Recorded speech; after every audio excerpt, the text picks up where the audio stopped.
Napakasaya din ni Robert at Amanda dahil nakilala nila ng personal ang magulang ni Mirasol. Nagkasundo din kaagad ang kanilang mga magulang at masayang nag-uusap ang mga ito tungkol sa negosyo. Parehong-pareho din ang mga ideya ni na Jaime at Robert sa larangan ng negosyo. Kaya nakabuo sila ng plano na magkaroon ng merger sa kanilang mga company. Tahimik lang na nakikinig sina Amanda at Jane sa kanilang mga asawa. Sina Mirasol at Reggie naman ay tahimik na kumakain habang si Reggie naman ay abala na naman sa pagbalat ng crab at lobster para sa kanyang asawa. Sarap na sarap naman si Mirasol sa kanyang pagkain dahil napakasarap talaga ng pagkakaluto ng crab at lobster. Ang sauce dito na medyo matamis na maanghang ay nagbibigay gana sa kanya. Nang matapos silang kumain ay tumayo na si Mr. Jaime Del Rio at nagpropose ng toast sa kanilang lahat. Nagsitayuan naman silang lahat at agad dinawakan ng kanilang mga wine glass saka itinaas at saka pinag-umpog ang mga ito sa kaininom. Masayang nagpaalam ang magulang ni Reggie sa kanila. Pinasama naman ni Jaime ang ibang tauhan nito upang samahan at siguraduhing ligtas ang magulang ni Reggie.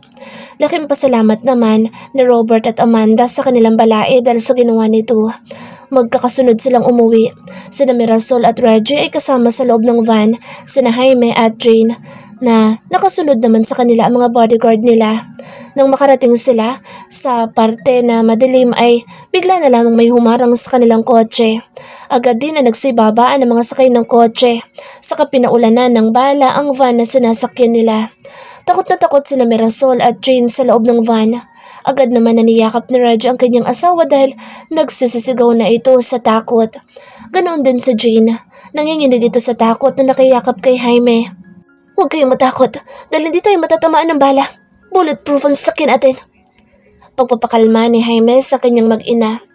Love, relax ka lang. Hindi tayo maano dito. Pag-alo ni Reggie sa asawa ngunit napakalakas din ang kaba sa kanyang dibdib. Roland, patakbuhin mo na ang sasakyan. Sagasaan mo kung haharang sila sa daan natin. Utos ni Jaime sa driver nito. Naglabas ng baril ang isang bodyguard na kasama nila sa loob at naghanda sa kanilang pagtakas. Sige, diretso mo. Wika ng bodyguard kay Roland. Kaya mabilis naman na pinatakbo ni Roland ang kotse at nilampasan ang mga lalaking namamaril sa kanila. Malayo na sila sa lugar nang biglang mag-ring ang cellphone ni Reggie. Nakita niya ang mommy niya, ang tumatawag kaya agad niya itong sinagot. Hello, mommy? Nakauwi na ba kayo ni dad? Nag-aalalang tanong niya sa ina. Reggie, anak, may tumambang sa amin ng mga armado. Pinagbababaril nila sa sakyan namin ng daddy mo. Umiiyak na sumbong ng kanyang ina. Ano? Mommy, kamusta si dad? Wala bang natamaan sa inyo? Nag-aalalang tanong ni Reggie sa ina. Maayos lang kami anak pero hindi pa sila umaalis. Patuloy pa rin na nakikipagbarilan ng mga bodyguard na kasama namin. Sagot ng kanyang ina habang umiiyak. Ano nangyari? Nagtatakang tanong ni Jaime sa manugang. Dad, ang parents ko, tinambangan din. May pag-aalala sa boses ni Reggie sa sagot sa kanyang biyanan. Kumusta daw sila? Bigla namang tanong ni Jane. Bakas din sa tono nito ang pag-aalala. Patuloy pa rin daw na nakikipagbarilan ng mga bodyguard na kasama nila, Nay. Sagot niya sa ina ni Mirasol. Tawagan mo mga kasamahan mo na sundan sina Robert at Amanda. Baka kung ano mangyari sa aking mga balae. Utos ni Jaime sa kanyang bodyguard. Masusunod, sir. Agad na sagot ni Marco sa mabilis na tinawagan ng kanyang mga kasamahan. Agad naman na lumiko pabalik ang dalawang kotse na gamit ng mga bodyguards na kasama nila. Matuloy nilang pinatakbo ang mga kotseng dala nila upang makarating kaagad sila sa lugar kung saan tinambangan sina Robert at Amanda. Patuloy na nakipagbarilan ng mga bodyguard na kasama ni na Robert at Amanda. Hindi talaga nila hinayaang makalapit ang mga humarang sa kotse ng mag-asawang Altamirano. Maya-maya pa ay dumating naman ang mga kasamahan nila at tinulungan sila ng mga ito. Nagulat naman ang mga armadong lalaki dahil sa pagdating ng iba pang bodyguards. Kaya wala na silang nagawa kundi ang umatras dahil sigurado silang mamamatay lang silang lahat kung lalaban pa sila. Mabilis na umalis ang itim na van na sinakyan ng mga armadong lalaki. Hinabol naman ito ng ibang bodyguards at sinubukan na mahuli ang mga ito. Dumating naman ang mga pulis sa lugar at agad na inimbestigahan ang pangyayari. Nagsampa na rin ng kaso ang mag-asawang Altamirano laban kay Leo Gonzalez. Siya lamang ang nagbanta sa kanilang buhay kaya alam nila na may kinalaman ito sa nangyaring pananambang sa kanila. Pagdating ni Mirasol at Reggie sa bahay ay agad nagpaalam si Reggie sa kanyang asawa upang puntahan ang kanyang mga magulang. Walang magawa si Mirasol kundi hayaan ang asawa na tingnan ang kalagayan ng mga magulang nito. Inutusan naman ni Jaime ang kanyang mga bodyguard at driver na samahan ang manugang sa kanyang pupuntahan. Ipinagamit din niya ang bulletproof van upang mapanatag ang loob nilang lahat na hindi ito mapapahamak. "Love, mag-iingat ka," bilin ni Mirasol sa asawa. Bakas din sa mukha nito ang takot at pangamba. Napangiti naman si Reggie dahil sa unang pagkakataon ay tinawag siyang love ni Mirasol. Dati tinatawag lang siya nito sa kanyang pangalan. "Babalik ako agad, love. Huwag ka na mag-alala. Kasama ko naman ang mga bodyguards." Pagpapakalma ni Reggie sa asawa. Hinalikan pa niya ito sa labi bago tuluyang sumakay sa loob ng van. Pagdating ni Reggie sa bahay ng kanyang mga magulang ay nadatnan niya ang mga ito na nasa sala at may kausap na mga pulis. "Mom, Dad, kamusta kayo? Nasaktan ba kayo?" Nag-aalalang tanong ni Reggie sa mga magulang at agad din niyang niyakap ang kanyang ina at ama. "Ayos lang kami ng mami mo, anak. Kayo ba? Hindi ba kayo nasaktan sa mga humarang sa inyo?" Nag-aalalang tanong ni Robert sa anak. "Nagulat lang kami, Dad, pero wala namang nasaktan sa amin dahil bulletproof ang van na sinakyan namin," tugon ni Reggie sa ama. Nagpaalam na din ang mga pulis sa kanila at nagbili na lang na lagi silang mag-iingat at huwag munang lumabas ng bahay kung hindi kinakailangan. Nagpasalamat naman silang tatlo sa mga pulis at hinatid pa ni Reg ang mga ito sa may pinto. Nang makaalis na ang mga pulis ay agad na bumalik si Reggie sa kanyang mga magulang. "Dad, mas mabuti siguro kung umalis na muna kayo dito ni Mommy. Dadalan ko muna kayo sa bahay ko. Mas safe kayo doon dahil hindi alam ng kalaban ang lugar na iyon," sabi niya sa mga magulang. Agad din na pumayag ang mga ito dahil sa takot nila na anumang oras ay maaari silang pasukin ni Leo Gonzalez. Agad na nag-impake sa Amanda ng kanilang mga gamit. Kinuha din niya ang lahat ng mga importanteng papeles at dokumento. Pati mga alahas niya ay kinuha din niya. Agad naman na isinakay ang mga gamit nila sa loob ng van. Saka sila sumakay sa loob. Pati ang mga kasambahay nila ay isinama din nila saka mabilis na silang umalis. Nakasunod pa rin sa kanila ang mga bodyguard ng mga Del Rio. Pagdating nila sa subdivision ay bumaba pa si Reggie upang ipakita ang kanyang ID at mag-sign sa logbook sa gate. Saka pa lang sila nakapasok. Pero kung ang kotse sana niya ang dala niya ay agad siyang makakapasok dahil nakaregister na ito sa gate.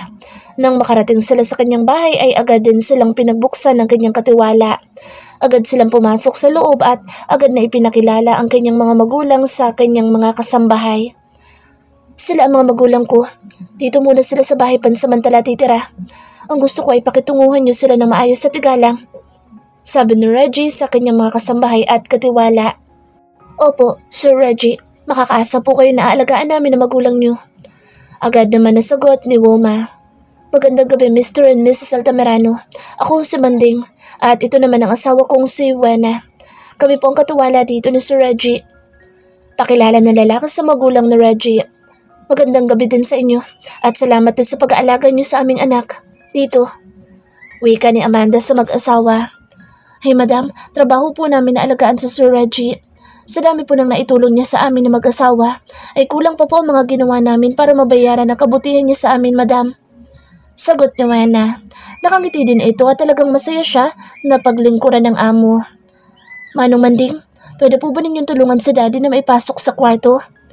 Pakiusap na Reggie sa lalaki. "Opo, sir." Nakangiting tugon ng lalaki kay Reggie saka itinulak ang wheelchair ni Robert at ipinasok sa guest room sa first floor. "Mom, Dad, magpahinga na kayo. Kung may kailangan kayo, tawagin lang ninyo si Annalyn. Merong buzzer dito sa tabi ng switch ng ilaw. Pindutin lamang ninyo ito," bilin ni Reggie sa magulang. Niyakap at hinalikan pa ni Amanda ang anak nito dahil masaya siyang malaman na nag-aalala ito sa kanila. "Mag-iingat ka sa pag-uwi mo sa iyong pamilya, anak. Ihalik mo na lang ako kay Ricky. Namimiss ko ng apo ko," sabi pa ni Amanda sa anak. Tuwang-tuwa naman ang mga kasambahay dahil may makakasama na sila sa mansyon ni Reggie. Parang natatakot daw kasi sila dahil sila kinambahay tapos sila lang ang mga nakatira. Dahil madalang umuwi doon si Reggie at mas naglalagi ang kanilang amo sa bahay nito sa kanyang restaurant. Agad na rin siya nagpaalam sa kanyang magulang at kasambahay. Saka agad na sumakay sa van at bumalik sa bahay ng mga Del Rio. Hindi naman mapakali si Mirasol dahil nag-aalala siya sa asawa. Hindi pa kasi ito bumabalik. Palakad-lakad siya sa loob ng kanilang kwarto. Pabalik-balik siya ng lakad sa silip sa bintana. Nakahanda na rin siyang matulog ngunit hindi naman siya makatulog dahil sa sobrang pag-aalala. Hanggang sa biglang bumukas ang pinto ng kanyang kwarto at pumasok ang kanyang asawa. Saka palang nakahinga ng maluwag si Mirasol nang makita na nito ang kanyang asawa na umuwi. "Love!" Malakas na wika ni Mirasol sa kapatakbong sinalubong ng niyakap ang asawa. Agad din siyang niyakap ni Reggie sa hinalikan sa labi. "Bakit gising ka pa?" Tanong niya kay Mirasol habang hinahaplos sa mukha nito. "Nag-aalala kasi ako sa'yo. Akala ko napahamak ka na. Ang tagal mo kasing bumalik." Tugon ni Mirasol sa asawa. "Hinatid ko pa kasi sina mommy at daddy sa bahay ko. Kaya ako natagalan.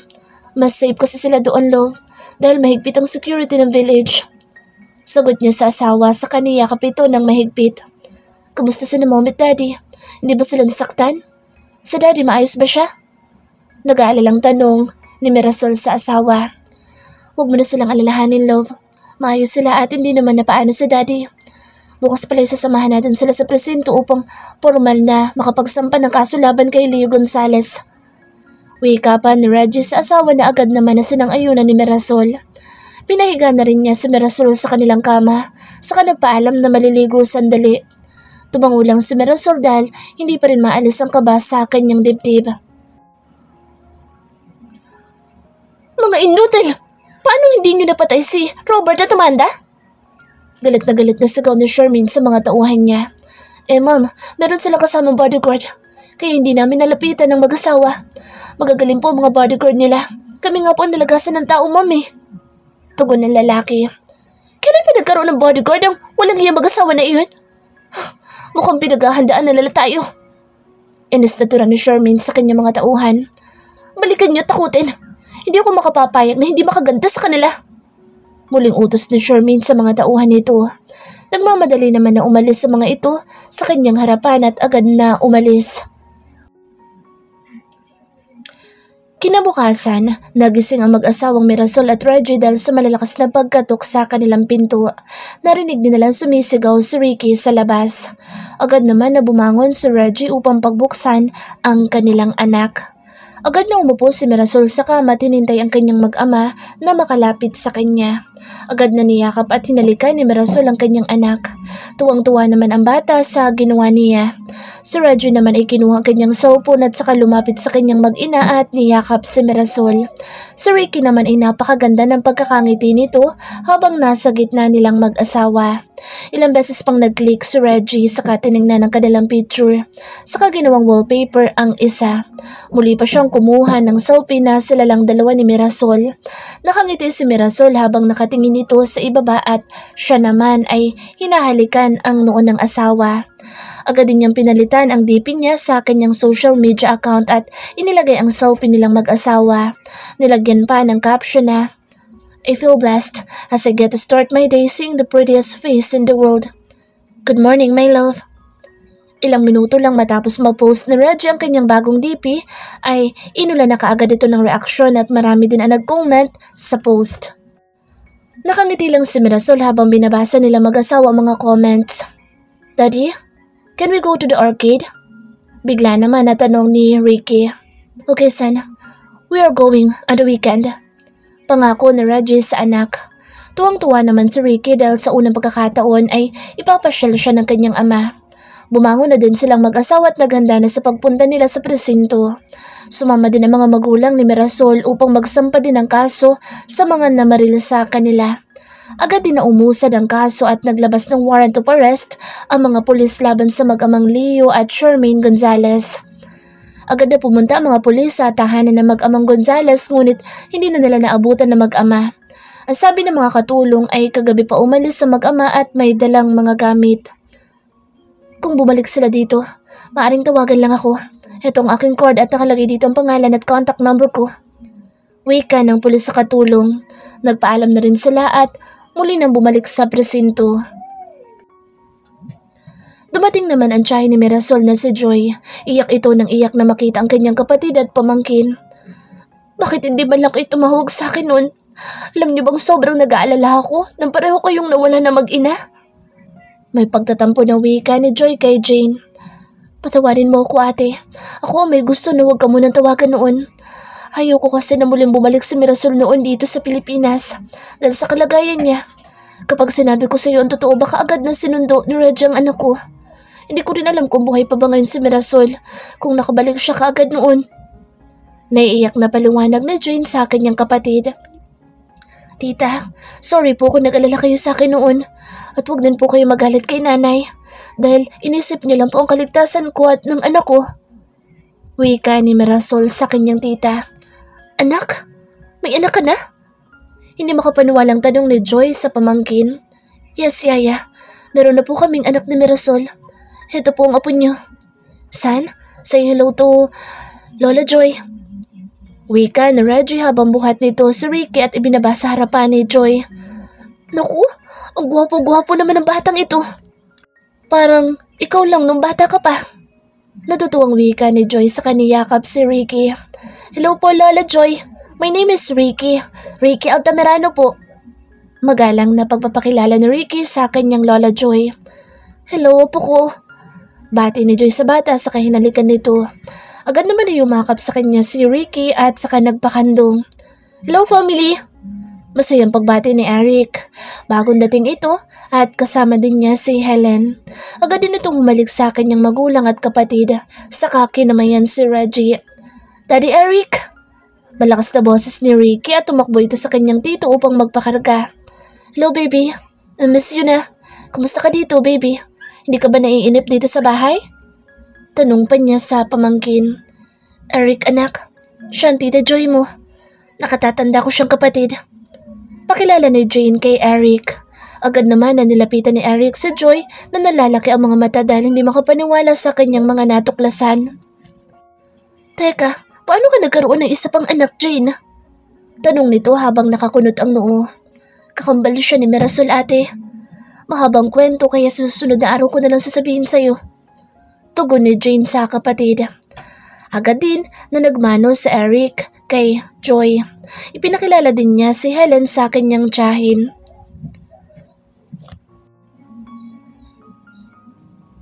Tuwang-tuwa si Ricky habang binibihisa ni Mirasol. Ngayon na sila mamamasyal na mag-anak at excited na ito sa kanilang pupuntahan. Mommy, what time my dad is coming back? Tanong ni Ricky sa ina. 15 minutes more baby. Wait ka lang dito okay? May kukunin lang sa mommy.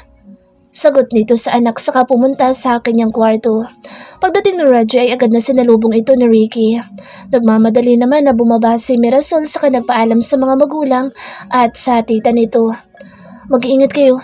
Huwag niyong iiwanan ng apo ko ha? Malikot pa naman yan sa labas. Pili ni Jane sa mag-asawa. Opo nay, huwag na po kayo mag-alala. Kami na po ang bahalang magbantay sa apo niyo.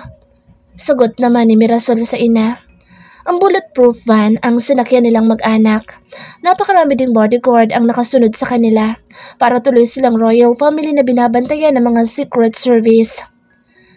Masayang-masaya si Ricky na naglalaro ng mga games sa arcade. Halos lahat ng games at rides ay ipinasubok sa kanya ni Reggie. Nakasunod lang sa kanila si Mirasol at masayang pinagmamasdan ng kanyang mag-ama. Dinala din nila si Ricky sa ice skate at magkakahawak kamay pa silang tatlo na nag-skate. Tuwang-tuwa naman si Ricky sa ginagawang pagtalon at tila lumilipad si Mirasol sa ice. Natutunan niya ito noong nasa Paris siya at talagang inaral niya ang pag-skate doon. Nang mapagod na si Ricky sa paglalaro sa skate, ay nagyaya na itong kumain sa isang sikat na fast food restaurant. Yun ang gustong-gusto na kinakainan ni Ricky sa Paris. Doon kasi siya laging dinadala ng lola nitong si Jane. Matapos nilang kumain ay nag-shopping naman sila.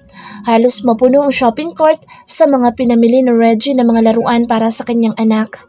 Kahit pinigilan siya ni Mirasol na huwag munang ibili ang bata ng mga laruan, ay hindi pa din siya nagpapigil sa asawa. Katwiran niya ay bumabawi lang siya sa anak nila. Kami lang nakauwi ang mag-anak sa mansyon ng mga Del Rio. Tulog na din si Ricky dahil sa pagod nito sa pamamasyal at paglalaro. Buhat ni Reggie ang anak at saka iniakyat sa ikalawang palapag, saka ipinasok sa loob ng kwarto. Agad naman na pinunasan ni Mirasol ang bata sa kabinihisan upang mas maging komportable itong matulog. Nang matapos na nila maayos ang anak nila, ay isinunod naman nilang ayusin ang mga laruan na pinamili nila. Masayang pinagmamasdan ni Reggie ang anak na natutulog. Hindi niya maipaliwanag ang saya na kanyang nararamdaman dahil ngayon lang siya nakaramdam ng ganitong kasiyahan sa kanyang puso. Hinaplos pa niya ang ulo ni Ricky saka ito hinalikan. "Good night, son." Wika niya bago sila lumabas na mag-asawa. Magkaakbay sina Mirasol at Reggie na pumasok sa kanilang kwarto. Umupo muna sila sa sofa na nasa loob ng kwarto ni Mirasol at nagpahingang sandali. "Love, thank you." Biglang sabi ni Reggie habang yakap nito ang asawa. Hinalikan din niya ito sa ulo kaya napalingon sa kanya si Mirasol. "Ha? Thank you for what?" Nagtatakang tanong ni Mirasol sa asawa. Nalingon din niya ito at saka tiningnan sa mata. Hindi niya nahulaan na nasa isip ni Reggie ngunit alam niyang masaya ito. "Thank you for everything. Thank you dahil bumalik ka at may kasama ka pang Ricky. Thank you dahil magkakasama na tayong pamilya. Love, alam mo bang nag-uumapaw ang puso ko sa saya? Dahil sa inyo ni Ricky, dahil kasama ko na kayo. Sana matapos na ang lahat ng problema para maiuwi ko na rin kayo sa bahay natin." Tugon ni Reggie sa asawa habang hawak nito ang mukha ni Mirasol. Muli pa niyang dinampian ng halik ang mapulang labi ng asawa. "Masaya din ako, love. Alam mo bang ang tagal kong pinangarap na mangyari ito? Na muli tayong magkakasamang dalawa? Walang araw at oras na hindi kita iniisip noon. Akala ko nga hanggang pangarap na lang ang lahat. Dahil nang magkita tayong muli ay galit na galit ka na sa akin. Pero ngayon ay masaya ako dahil buo na tayo. Magkakasama na tayong tatlo at buo na ang pamilya natin." Nakangiting wika ni Mirasol sa asawa. Mahigpit na niyakap ni Reggie ang asawa. Hanggang ngayon hindi pa rin siya makapaniwalang kasama na niya ang kanyang pinakamamahal na si Mirasol. Ang unang babae na nakabihag sa pihi kanyang puso. Ang babaeng kinababaliwan niya at halos mawala siya sa sarili noong nawala ito. Ngayon ay hindi na siya papayag na muli pa silang magkahiwalay na dalawa. Gagawin niya ang lahat upang manatili lamang ang kanilang magandang pagsasamahan na dalawa. "Love, maligo muna ako." Paalam ni Mirasol, saka kumala sa pagkakayakap nilang mag-asawa at agad na tumayo. "Sabay na tayo, love." Sagot naman ni Reggie at agad na rin itong tumayo at inakbayan si Mirasol. "Ayoko nga, baka abutin na naman tayo ng 1 oras sa loob kapag sumama ka pa at makasabay maligo." Paingos, nasagot ni Mirasol sa asawa. Dahil alam na niya ang kahihinat na nila sa loob kapag magkasama sila. "Hindi na, bibilisan nating maligo saka tayo lalabas." Wika ni Reggie, ngunit ang ngiti nito ay may kasamang kapilyuhan. Hinilan na rin niya si Mirasol sa loob ng banyo at agad na hinubaran, sakay sinunod naman at tanggalin ang kanyang damit. Agad din niyang nilagyan ng tubig ang bathtub ni Mirasol, saka hinila si Mirasol sa loob. "Sabi ko na nga ba't may pinaplano ka sa akin, Mr. Altamirano?" Galit-galit ang wika ni Mirasol kay Reggie. Kinabukasan ay nagpasya silang mag-asawa na ihatid sa probinsya si Tita Joy upang ipakita na rin na Reggie ang regalo niya kay Mirasol. Sakay sila ng private helicopter na pag-aari ng mga Del Rio na pumunta sa Isla Paraiso. Tuwang-tuwa naman si Ricky dahil sa pagsakay ng helicopter. Nakatanaw lang siya sa ibaba at pinagmamasdan ng mga tanawin na kanilang nadadaanan. Pagdating nila sa dating tirahan nila ay nagulat si Mirasol sa kanyang nakita. Ibang-iba na ang itsura ng kanilang bahay at napakalaki na nito at napakaganda din. Ipinagawa pala ito ni Reggie dahil para iregalo sa kanya. Una ipinakita ni Reggie sa asawa ang paggawaan ng mga handmade bag at iba't ibang display and gift items. Tuwang-tuwa naman si Mirasol nang makita ang paggawaan ng mga ito. Maluhaluhang niyakap niya si Reggie at nagpasalamat siya sa asawa. Hindi nakala ni Mirasol na may isipan ng kanyang asawa na gawing business sa mga ginagawa niya noon.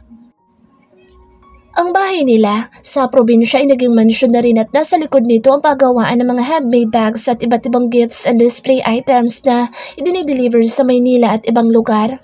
Si Tita Joy ang nagmamanage ng mga ito kaya lumaki ang kanilang business dahil parehong tinutukan ito na Reggie at ng Tita Joy niya upang lumaki at makilala sa merkado. Tuwang-tuwa din si Ricky nang dalhin siya ni Reggie at Mirasol sa dagat. Hindi pa kasi siya nakakaligo sa dagat kaya ganoon na lang ang saya niya nang makita ang napakaganda at linis na karagatan. Mommy, Daddy, can we come back again here? Gusto ko po kasi mag-swim dito. Paslang na wika niya sa magulang. Yes, son. Babalik ulit tayo dito. Pangako naman ni Reggie sa anak. Nagpaalam na rin sila sa mga tauhan nila doon at kay Tita Joy. Mahigpit pang niyakap ni Joy ang tatlo bago sila sumakay muli sa helicopter. Kinabukasan ay maagang pumasok sa company si Reggie at Mirasol. May meeting sila bago magtanghalian kaya inagahan na nila ang pagpasok. Love, ipinalipat ko na mga gamit mo sa office ko. Sure na lang tayo doon. Gusto ko kasi lagi kitang nakikita. Wika na Reggie habang sakay sila ng elevator pataas. Ha? Bakit? Paano tayo makakapagtrabaho na maayos kung magkasama tayo? Kilala na kita, Mr. Altamirano. Wala tayong matatapos na trabaho sa idea mo. Paingos na sagot ni Mirasol sa asawa. Mas marami tayong matatapos doon, love. Huwag ka nang umangal dahil nailipat na nila lahat ng gamit mo at doon ka na sa office kung magtatrabaho. Nakangiting wika niya sa asawa. Todo irap naman sa kanya si Mirasol dahil alam niyang kilala na siya ng kanyang asawa. Totoo naman ang sinabi nito na iba ang gagawin nila sa loob kapag magkasama sila kaya nga ipina-soundproof na din niya ang kanyang office para walang makarinig sa kanila kahit magsasigaw pa sila sa loob. Pagkatapos ng kanilang meeting ay lumabas silang mag-asawa upang kumain sa isang Korean restaurant. Yun ang gustong kainin ni Mirasol. Gustong-gusto kasi niyang kainin ng kimchi fried rice with grilled saba mackerel. Kaya pinagbigyan siya ni Reggie kahit medyo malayo na sa office nila ang lugar na kakainan nila. Sarap na sarap si Mirasol sa pagkain ng kimchi fried rice dahil maanghang ito at sobrang malinamnam. Si Reggie naman ay nag-order ng stir-fry beef and Korean fried chicken. Nang matapos kumain si Mirasol ay nagpaalam siya sa asawa na magsi-CR. Hinayaan naman siya ni Reggie dahil nasa loob lang naman ng restaurant ang CR. Pagpasok ni Mirasol sa CR ay maraming nakapila kaya pumila na din siya. Hanggang sa makapasok na siya at agad na nagtungo sa isang cubicle upang umihi. Paglabas niya ay wala ng tao sa paligid kaya nag-retouch muna siya ng kanyang makeup. Bigla namang may pumasok na dalawang babae at tumabi sa kanya. Akala ni Mirasol ay maghuhugas lamang ang mga ito ng kamay ngunit bigla na lang siyang tinutukan ng baril ng isang babae. Ang isa naman ay nakatago ang baril nito sa bulsa. Sino kayo? Anong kailangan niyo sa akin? Natatakot na tanong ni Mirasol sa dalawang babae. Nanginig na rin ang kanyang katawan dahil sa baril na nakatutok sa kanyang tagiliran. Huwag kang maingay kung gusto mo pang mabuhay. Lakad! At huwag kang gagawa ng anumang bagay na ikagagalit ko. Dahil hindi ako magdadalawang isip na kalabitin ang gatilyo ng aking baril. Maring wika sa kanya ng babae. Saka siya itinulak palabas ng CR. Huwag kang magpapahalata na meron akong baril. Baka bigla ko itong makalabit. Muli pang panakot sa kanya ng babae. Hindi lang ikaw mamamatay. Pati ang lalaking kasama mo ay mamamatay din dahil marami kami kasama na nasa paligid niya. Panakot din sa kanya na isa pang babae. Hindi mo akalain na gagawa ng hindi maganda ang dalawang babae dahil may itsura ang mga ito at tila hindi makabasag pinggan. Ngunit iba pala ang tunay na kulay ng mga ito dahil maitim ang budhi nila at kayang manakit ng tao. Saan niyo ako dadalhin? Huwag niyo ako sasaktan. Naiiyak ng pakiusap ni Mirasol sa dalawang babae. Hindi ka masasaktan kung susunod ka lang sa bawat sasabihin namin. Muling sabi sa kanya ng babae at inakay na siyang palabas ng CR at dinala sa kusina ng restaurant at doon sila dumaan palabas. Hindi naman sila pinansin ng mga nagluluto dahil busy ang mga ito sa kanilang ginagawa. Naghihintay naman ang mga armadong lalaki sa labas ng restaurant. Agad nilang isinakay si Mirasol sa isang itim na van na naghihintay sa backdoor ng restaurant. Ang dalawang babae naman ay agad din na umalis nang maibigay na nila si Mirasol sa mga armadong lalaki. Nang maisakay na nila si Mirasol sa loob, ay agad din siyang nilagyan ng piring sa mata at tinalian din ang kanyang bibig upang hindi ito makalikha ng ingay. Pati ang kamay at paa niya ay agad din nilang nilagyan ng tali upang makasiguro silang hindi ito manlalaban at makakatakas sa kanila. Walang nagawa si Mirasol dahil malalakas sa mga lalaking gumapos sa kanya. Nagdasal na lang siya para sa kanyang kaligtasan at hiniling din niya sa Diyos na sana'y mailigtas siya ng kanyang asawa at pamilya. Naramdaman niyang umaandar na ang sinasakyan nila at hindi niya alam kung saan siya dadalhin ng mga kumuha sa kanya. Takot ang bumalot sa kanyang buong pagkatao habang iniisip nitong baka patayin siya ng mga kumuha sa kanya. Hello boss, nakuha na namin ang babaeng tinig sa iyong lalamunan. Narinig ni Mirasol na wika na lalaki sa kanyang kausap. Napaisip din si Mirasol kung sinong mastermind sa pagdukot sa kanya. Papunta na kami dyan ngayon boss. Huwag kayong mag-alala dahil malinis ang aming ginawa at wala ding nakakita sa amin kaya makakaasa kayong walang makakasunod sa amin. Muli niyang narinig na wika ng lalaki. Samantala, nagtaka naman si Reggie kung bakit hindi na bumalik ang kanyang asawa. Kanina pa siya natapos kumain pero ang asawa niya ay hindi na bumalik sa kanyang table. Bigla din siyang kinabahan dahil sa naisip kaya mabilis siyang tumayo at nagtungo sa may CR ng babae. Habang naglalakad si Reggie ay tinawagan din niya ang mga bodyguards nila na nasa labas ng restaurant. Sumilip muna siya sa loob at tiningnan kung may tao sa loob. Nakita niyang may babae na nag-aayos sa may salamin kaya tinawag na lang ito ni Reggie upang magtanong. Excuse me miss, meron pa bang ibang tao dyan sa loob? Hindi na kasi lumabas ang asawa ko. Tanong niya sa babae habang nasa gilid siya ng pader at nakasilip lang sa babae. Ayaw naman niyang bigla na lamang pumasok sa loob at baka pagkamalan pa siyang mamboboso. Hindi ko alam sir. Pumasok na lang po kayo at tawagin niyo ang asawa niyo dito. Sagot naman ng babae. Medyo may edad na rin ito dahil sa palagay ni Reggie ay nauna ang babae ng mga 10 years sa kanya. Agad naman na pumasok si Reggie at tinawag ang pangalan ni Mirasol. Napakalakas pa ng pagkakasigaw niya kaya imposible na hindi ito maririnig ni Mirasol kung nasa loob pa siya. Ngunit walang sumagot sa kanya kaya sa sobrang pag-aalala niya ay inisa-isa na lang niyang binuksan ng 3 cubicle sa loob ngunit wala doon ang asawa. Kaya mabilis na lumabas si Reggie at muling hinanap si Mirasol sa labas. Meron pang 2 babae ang papasok sa loob ng CR at nagulat sila dahil meron lalaki silang nakasalubong sa pinto. Ladies room ito? Bakit ka nandito? Masungit na tanong na isang babae kay Reggie. Nakataas din ang kilay nito at mukhang mataray ito. Sorry ma'am, hinahanap ko kasi ang asawa ko. Kanina pa kasi siya nagpaalam na magsi-CR pero hindi na bumalik sa table namin. Sagot ni Reggie saka mabilis na lumabas.